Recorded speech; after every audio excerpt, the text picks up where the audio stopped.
a little bit.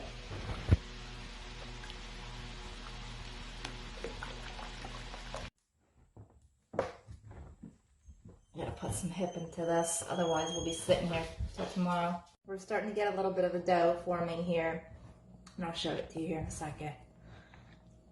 It's gonna be tough. It's a good thing. It's what you want. You don't want it to be overly dry, but it's going to seem dry to you for a little while. That's what we're at right now. Okay? And you're gonna need this for a good solid 10-15 minutes or so. So I'm gonna pause here and get this going. And take a little ball. You're gonna flatten it. Okay, see it's sticking in my hand. It's no good. It's nowhere near ready. Okay, so say that did stay flat on the table. First of all, it stayed on the table. That's great. All right, so I've been kneading for about 20 minutes. I have this dough ball. Okay, we're gonna cover it up. First, I want to explain to you how you know it's time to wrap her up in a tablecloth, cling wrap, whatever, and let it rest. It will no longer stick to your hands. Okay, I didn't go wash my hands or anything. It just no longer sticks to my hands or the table. It will only stick to itself. So that's kind of... We're going to make fusilli. They look like this. They're just little, pretty little spirals. They're awesome with a meat sauce or a vegetable sauce, anything that you want the pasta to kind of trap those flavors and trap those chunks in. Just get a piece of dough and start rolling. I like to start it off in my hands, and then I'll move it onto the table. I get a lot more friction between my hands than I would just on the table, but you know, whatever feels good to you, do it. There's no right or wrong when it comes to making pasta. You gotta make it with love and with passion, you know, because it takes a lot of time, a lot of effort. It costs almost nothing, but it's full of love. And isn't that the best?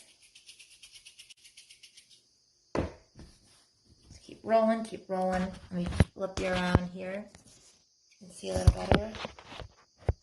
The next step. Okay, so I'm going to roll this out to your preferred thinness.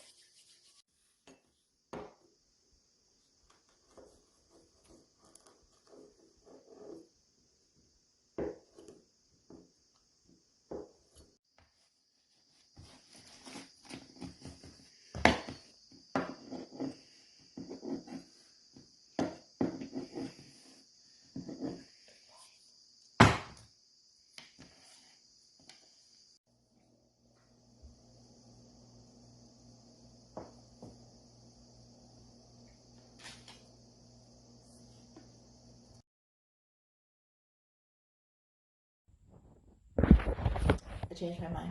I was thinking, why don't we just chat, kind of, or I'll chat and you listen if you want. Let's talk about pasta. Pasta is actually very good for you, despite the common misconception of if you eat pasta, you're going to get fat. If you eat any food, you're going to get fat in excess. You know, a serving of pasta is about 100 grams, which is half a cup. As opposed to, say, you go to Olive Garden for supper tonight, you're going to get about 700 grams of pasta, which is almost 4 cups of noodles. That's bananas.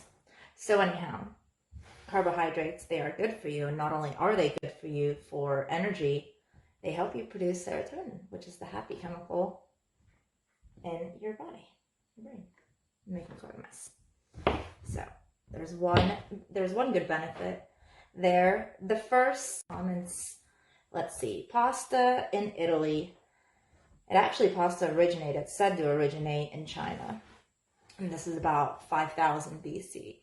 Did it show up in Italy until about 4,500 years later. So that's just speculation and such. And also, the whole thing with pasta and sauce. It's very common in, especially Italy and Sicily, to have tomato sauce with pasta, but it wasn't always like that. There was a Spanish explorer who brought, let's see, what was his name? It was in 1519, and a Spanish explorer brought the red fruit, which is tomatoes, from Mexico to Europe. So that's how that came about to be in Europe as a whole, not even just Italy. I always thought that was kind of fun, kind of interesting. And yes, pasta used to be ate with hands. My grandfather, my nonno as we called him, when I was a little girl, we'd go to camp and during the summers, and all us ladies would make pasta, just like we're doing right now. And when we would finally have the dinner and so forth, he would show us how to tell if a noodle is cooked all the way through. And what you do is, well, don't stick your hand in the pot. Use a fork if you want. Use a fork and then grab it, throw it at the wall. If it sticks to the wall, that noodle is cooked. When I was a little girl, like I said, I'd spend my summers in Sicily. We'd make pasta, and we'd make dough, we'd make cookies, we'd make all kinds of things. We would go completely old school, and we would make pasta for 40 to 60 and upwards people, sometimes for weddings. You know, huge amount of pasta. And instead of using our hands, because pasta dough, it can be really tiring to use your hands, and that's why, you know, modern technology has made it simple to use machines, but what fun would that be? You know, and it's really good for your arms and your hands and stuff. So we would call it a full day's walk. What we would do is we would make a huge amount of pasta dough, and then we would find a clean area outside, or actually usually it was inside because their homes are kept pretty neat there, as a culture, I think, in Sicily.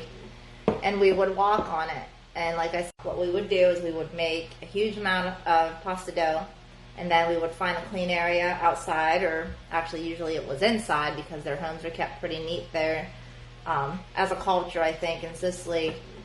And we would walk on it. And like I said, it would take a full day's walk. You would literally have to walk on this dough the entire day, throughout the entire day.